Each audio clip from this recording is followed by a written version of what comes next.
Introducing all the way from downtown Toronto, John Toublaris. 17 years in the business, coach, speaker, author, motivational speaker, he does it all. I just call him on speed dial and I got the answer. Right.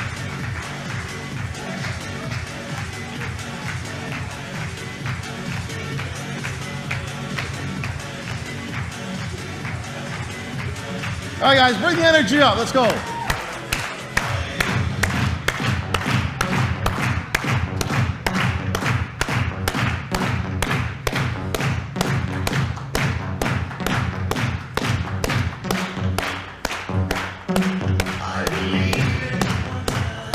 Awesome. Good job. Good job.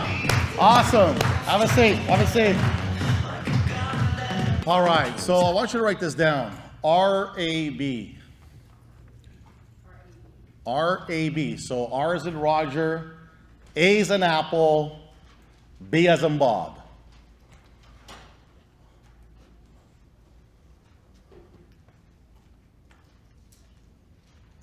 All right. Very good.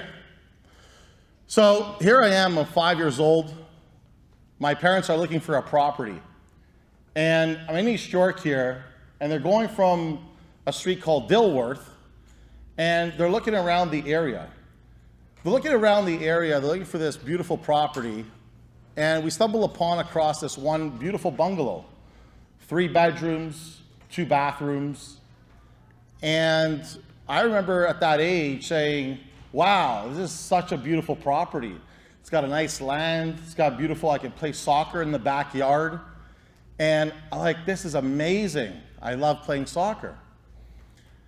So I remember there was a step, as my parents were looking to purchase the property, there was a step. And I went over the step, and I remember tripping on that step, and I said, well, I think these steps are too big. I don't think you guys should purchase the home. And they went ahead and purchased the property. Now, my parents still live in that same property today. And I go and visit them. Some of you actually been there, right? And I remember going to that property and going into the bedrooms, going to the backyard, going everywhere. I was like, wow, this is it's amazing. A couple of years forward, about 8, 9, 10 years old, I then created a slingshot. Anyone remember those slingshots, right? I created a slingshot because I was trying to get my rock over the neighbor's house, and I was shooting it. Well, unfortunately, I hit the window at the top 2nd story, and I cracked it. The Italian owner comes out, and he goes, what's the matter for you? What's the matter for you? My window, right? And I was like, oh my gosh. And I remember sitting there, and then I got on my chair, and I ran right around the backyard of the bungalow, right to the backyard. He comes over with his flip-flops, no shirt on, belly out. I thought there was a soccer ball or two stuck in there at the time, right? And when I was there, he came around and knocks on my parents' door. He goes, you know, your son put a rock on my window. So then my parents are like, Yanni, that's my Greek name, by the way, Yanni, like a famous musician, right?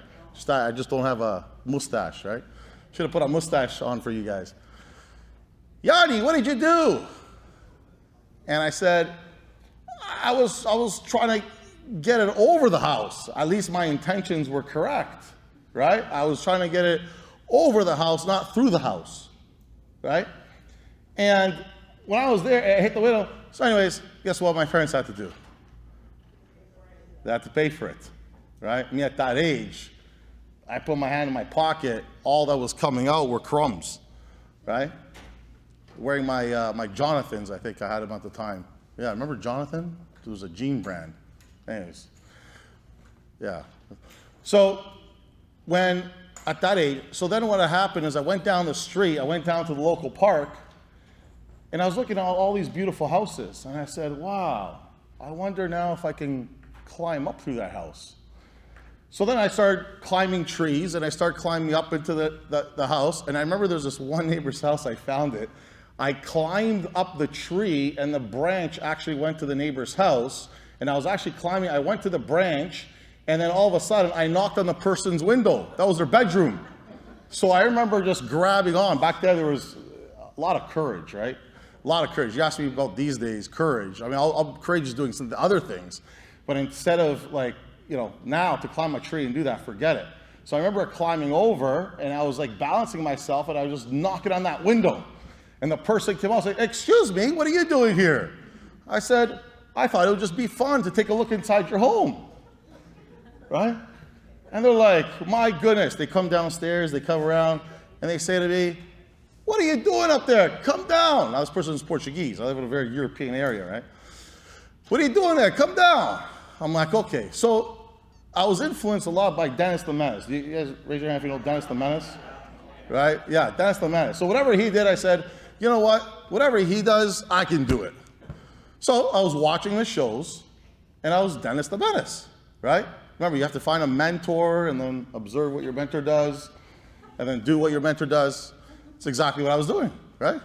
So at that time, 7, 8, 10 years old, that was my mentor. I was like, oh, cool, okay. I was, all right, okay, cool, that's nice.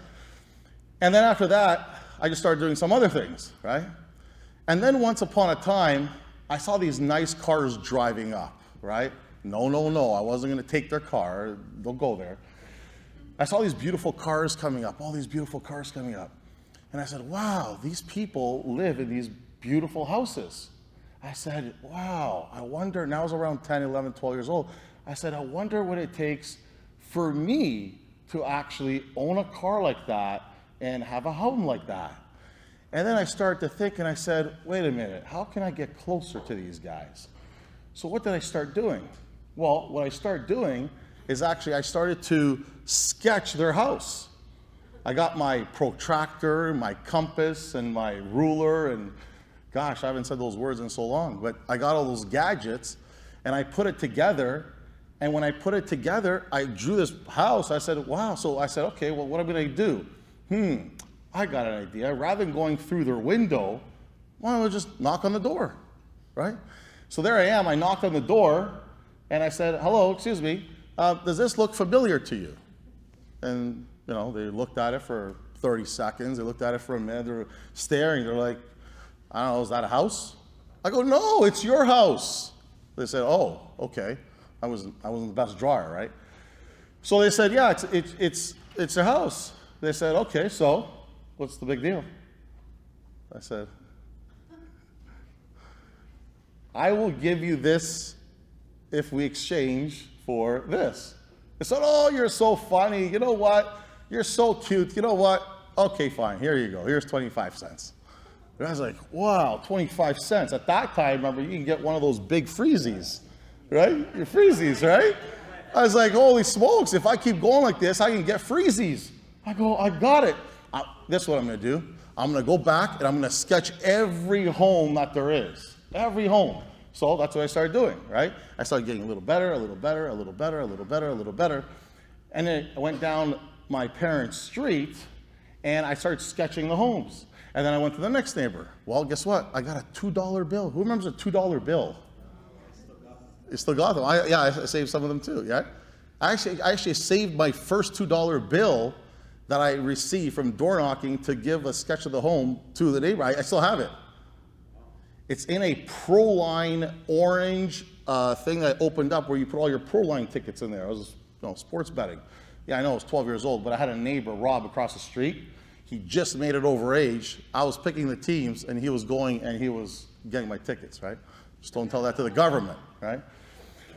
So at that time, I was sketching homes. So guess what? I was collecting 25 cents, 50 cents, $2. So, okay, nothing here, nothing here, nothing here. Then I got $2. Then someone gave me $10. That's it. I stopped door knocking.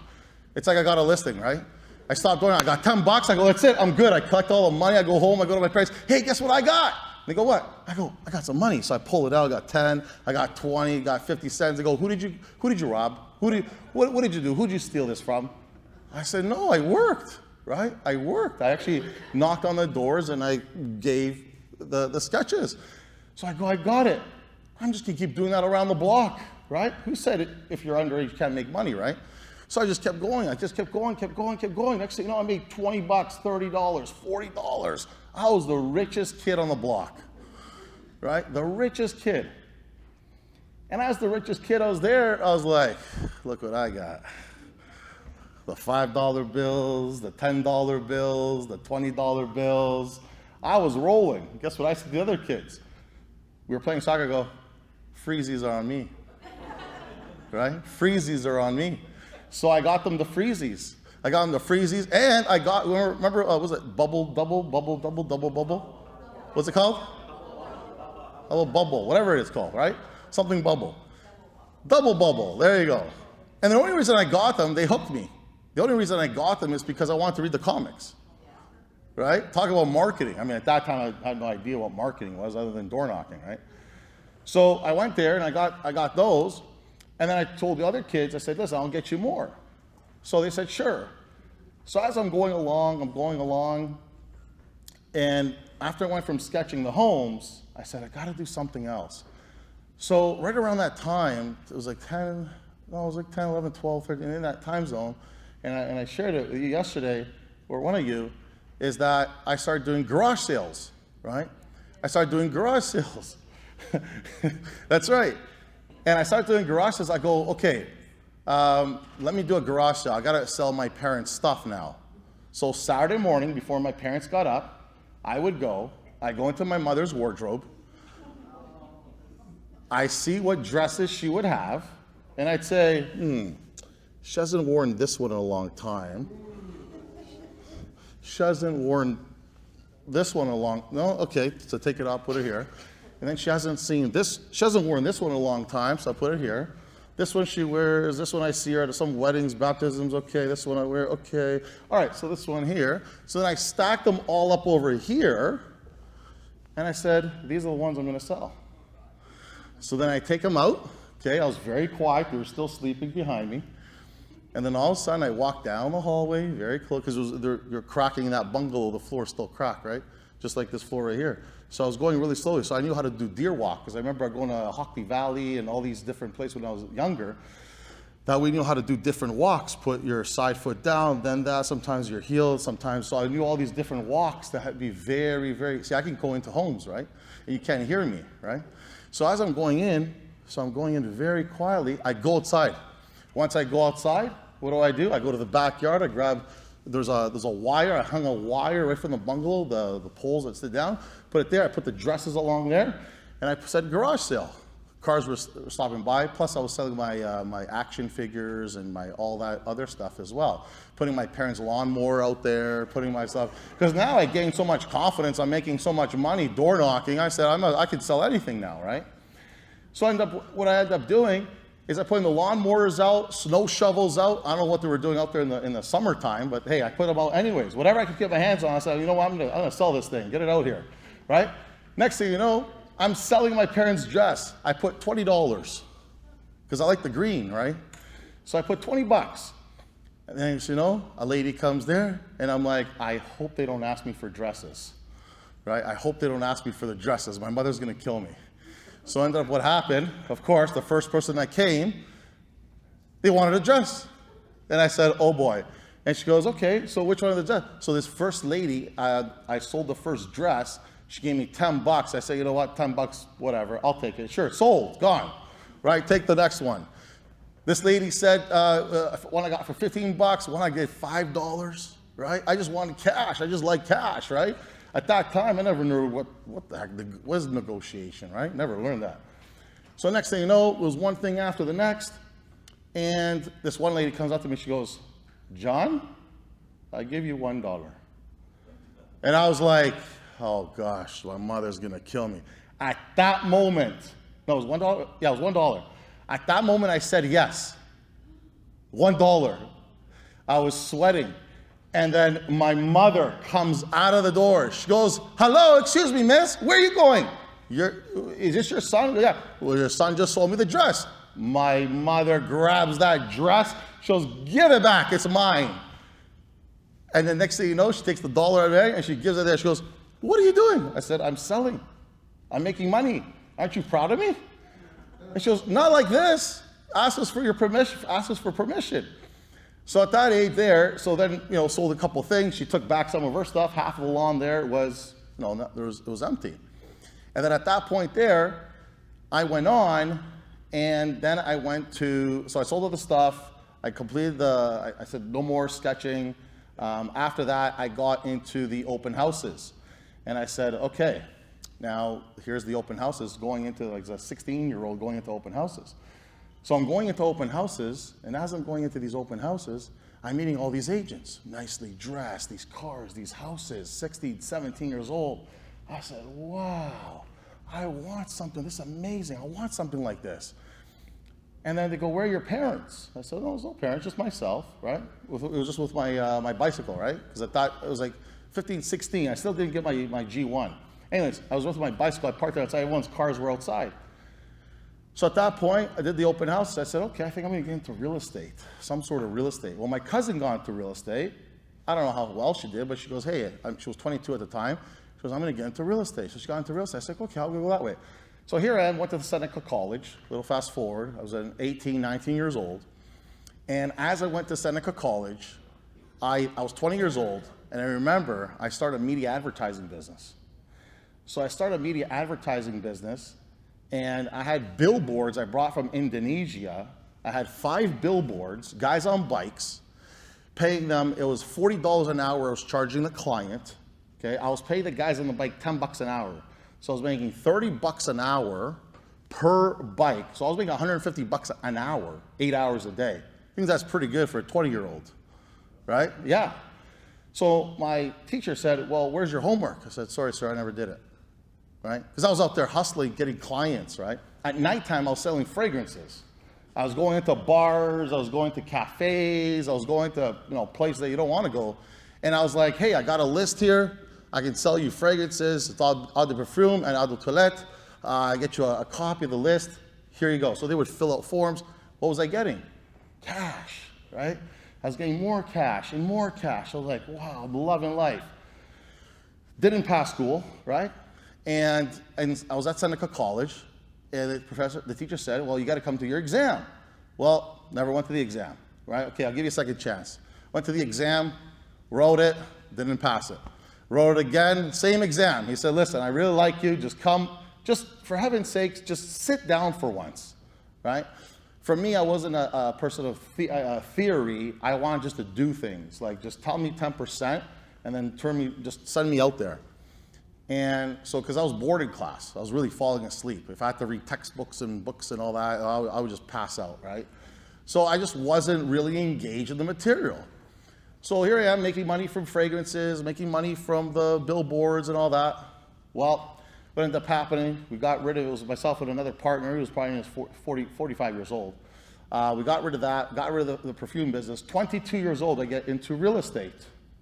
Well, in real estate, what ended up happening is I made 16 leases in my first year, and only about 2 or 3 sales in my first year.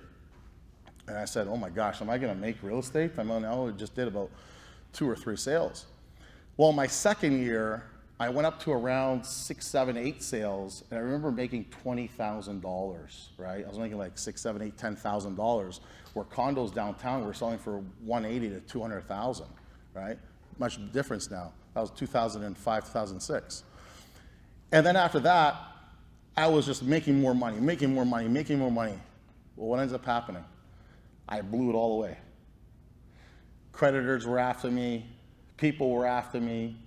I put myself $120,000 in debt, and I only had $80 left in my name.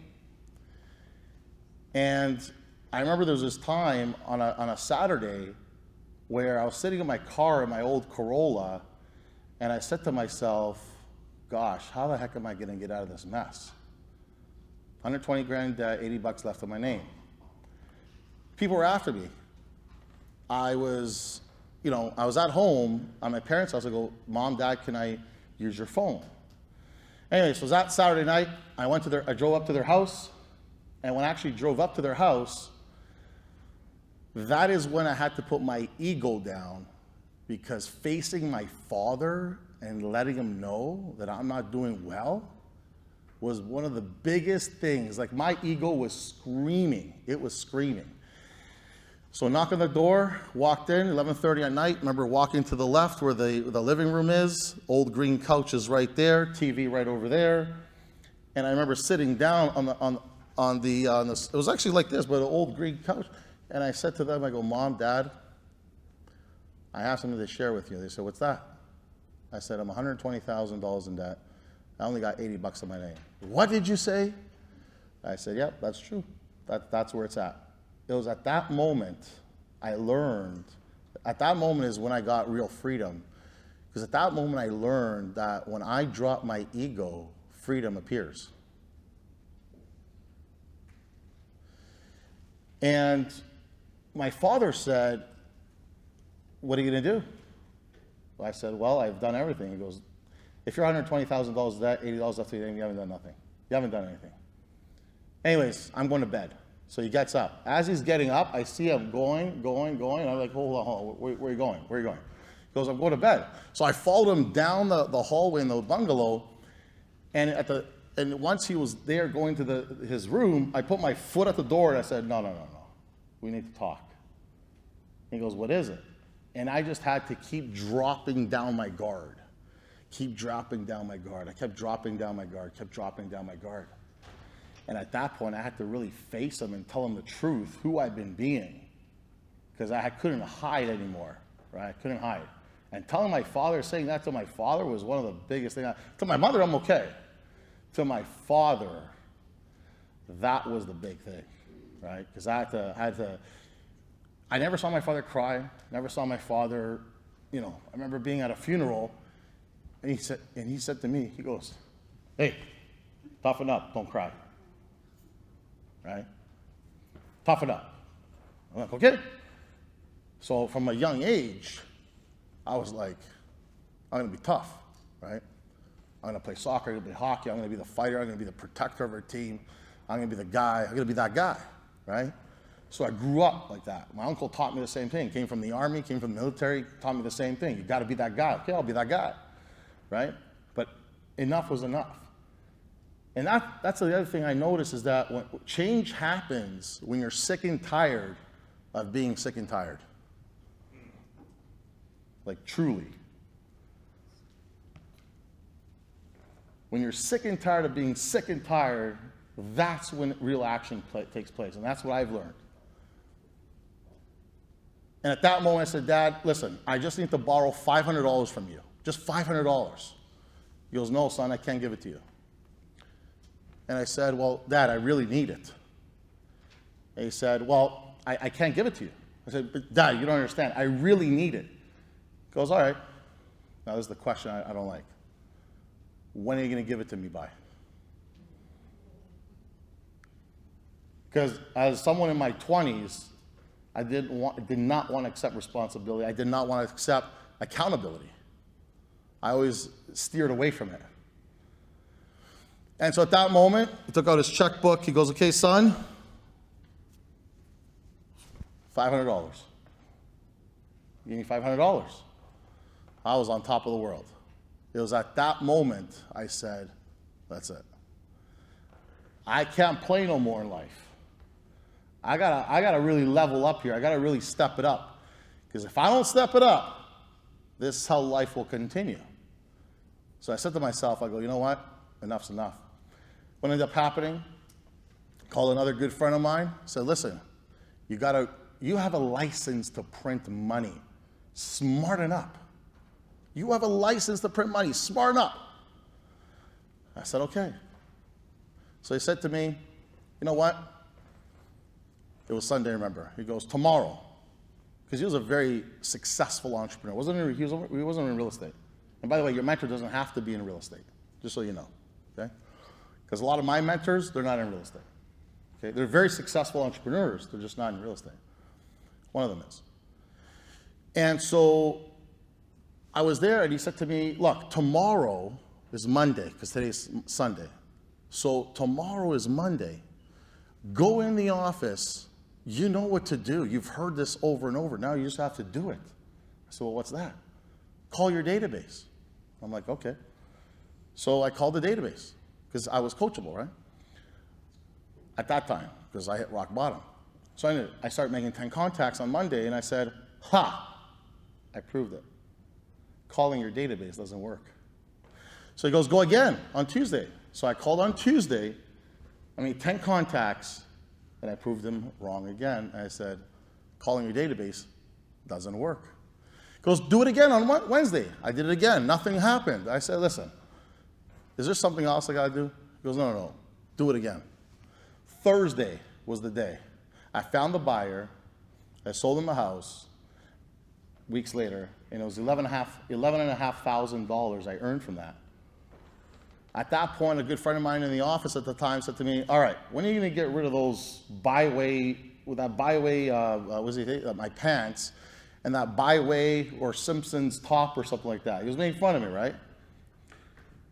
So, remember Simpsons, Byway, and all those places? Yeah, right? I'm going way back now, right? Exactly. So, at that point, I then started making a change. I started, making a few changes. Then I sold my next property. Then I sold my next property. Then I sold my next property. Then I sold my next property. Then I sold my next property. Then I sold my next property. And I just kept going and going and going and going and going. Then I was calling for sale by owners. I was calling database. And remember, Carrie, like we had a competition. Carrie and I were like, okay, I'm taking out a buyer. I bet you I can get it done in 2 showings, right? Because Carrie and I, we have an amazing system working with buyers. 1-2 showings that they've bought, right? And so we did that. So then we refined it, and then it just happened again. And then taking for sale by owners. I was working in the East York Scarborough market, so now I was taking for sale by owners and taking more listings and more listings and more listings. So why am I sharing with you all this, right? What did you write down earlier? R-A-B, right? R-A-B. Now you're probably wondering, what does that mean? Here's what I learned. And you may want to look in your own life in terms of what this means for you. What I learned was number 1, because I know a lot of agents don't do this. Number 1 is you need to accept or take responsibility for yourself in your own life. Okay?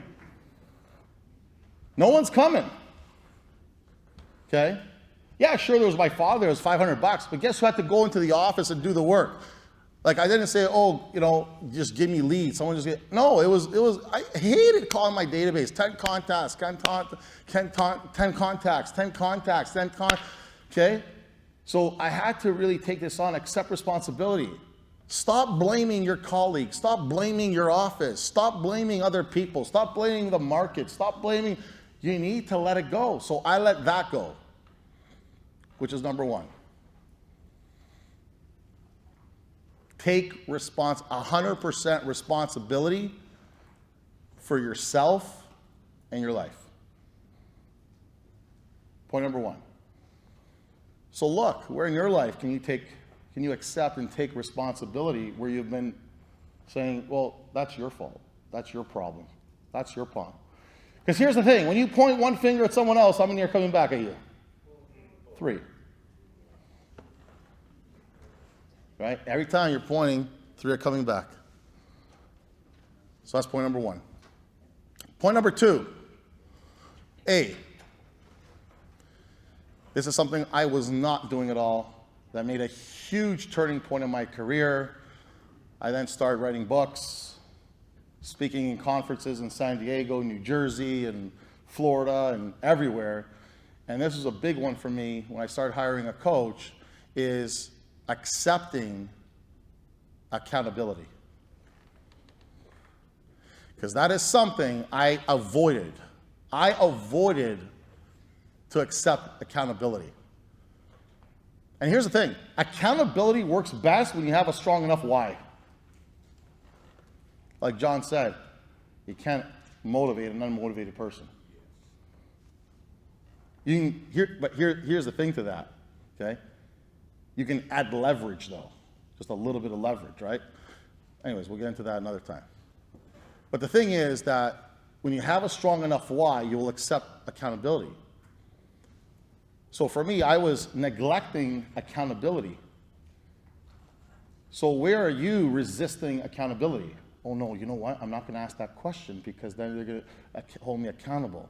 You know, I'm not gonna do this because that means I have to actually say what I'm gonna do. You know what? I'd rather be quiet because if I'm quiet, I don't have to accept responsibility. I don't have to be called on and actually do that. Does that sound familiar? Raise your hand. Right? Yeah. Right? So R, responsibility. A, accountability. What's the last one? Be coachable. Be coachable. I have a fitness coach, I have a financial coach, and I have a business coach. Do I know what to do? Yeah. But this is massive, massive accountability because I have a strong enough why. Now, what's my why? My why, I've earned good money over the years. My why is to do what I'm doing right now.